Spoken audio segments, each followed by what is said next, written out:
and I'm glad to get the opportunity to raise this issue and speak on this situation in relation to the redress. I clearly remember the first woman that confided in me about her time in a mother and baby institution.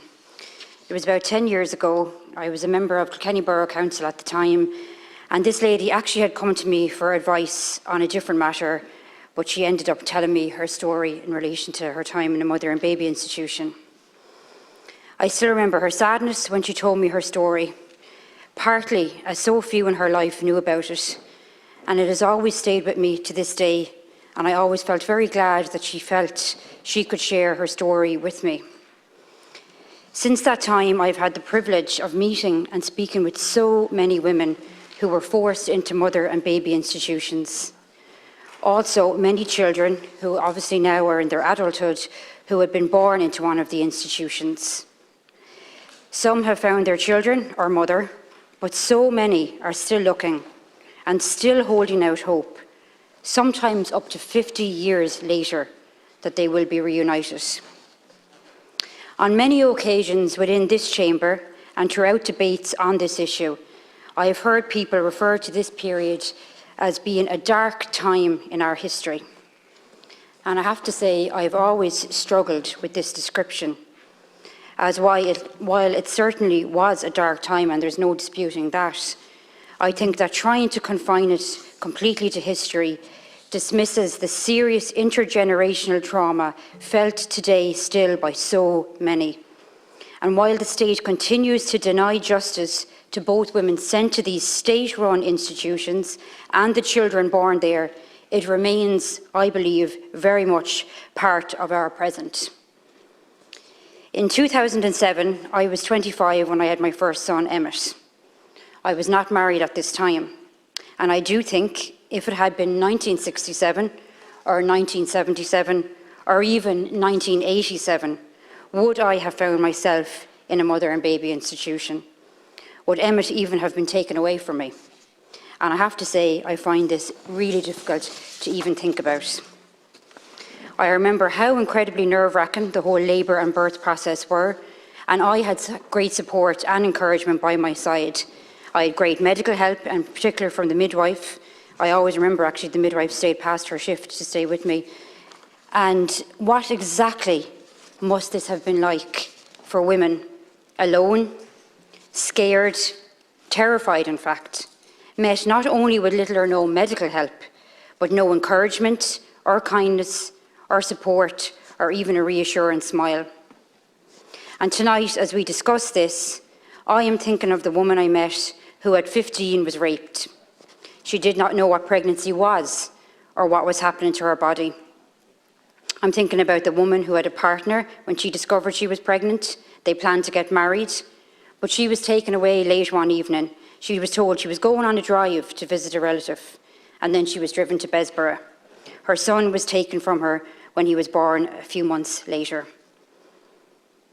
I'm thinking about the woman who told me she tried desperately to get her baby back from the nuns. Eventually, she was told he had been adopted to a county that was very far away from where she was located in the southeast. 30 years later, when she tracked her child down, it turned out that this story had been total lies. In fact, her son had spent the first 8 months of his life less than a mile from her home. I'm thinking about the man I met in his 60s who spent decades looking for his mother. Thankfully, he did find her, but he only had 2 meetings with her before she passed away. When he eventually received his file after she had passed his way, it was filled with countless letters begging to know where her son was. And I'm thinking of the woman that is still looking for her daughter, born 42 years ago in Bessborough, and so many others.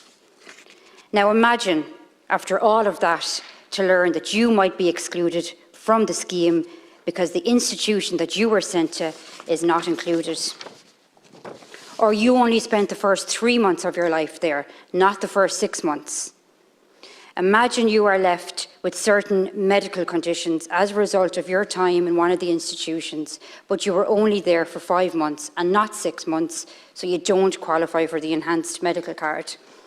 And I know a number of women who are actually left incontinent due to the circumstance of their childbirth, and actually were left traumatised and were unable to form significant relationships going forward because of their kind of embarrassment and shame on that issue. And we shouldn't have to, they shouldn't have to come and tell us such personal stories, but they do. But she didn't spend 6 months in an institution, so she won't be entitled to the enhanced medical card.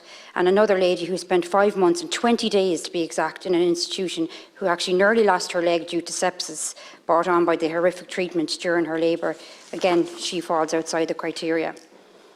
Imagine you were boarded out or nursed out, treated like a slave, in many of these situations physically and sexually abused, but you don't qualify for the scheme. There is no price that can be put on any of this, but what the state can do is listen to survivors and their families. Look at the Oak Report, commissioned by you, Minister, and use that as a starting point. People engage with this process in good faith, again reliving their stories, which was not easy, and now it seems again it was for nothing. Nobody should be excluded from the scheme. It should cover 100% of survivors. The religious institutions and the pharmaceutical companies also need to be held to account for their role in this. They often profited at the expense of children and women, and they must also pay. Survivors and their families are tired of apologies with no action. I do understand, Minister, that you were not the person responsible for the Commission of Investigation, and in fact, you inherited this from predecessors who I believe were happy to kick it down the road to your door. However, you are now in a position where you can, for the first time on behalf of the state, ensure the right thing is done, that survivors are actually listened to and their wishes respected. And you can ensure that nobody is left out of this scheme. I fully believe that you would have the support of each and every one of the TDs here in the Dáil to do this. And I also think that this 33rd Dáil must finally be the Dáil that ensures that justice is done by every single woman and child that had to pass through those horrific institutions. Gar Magat.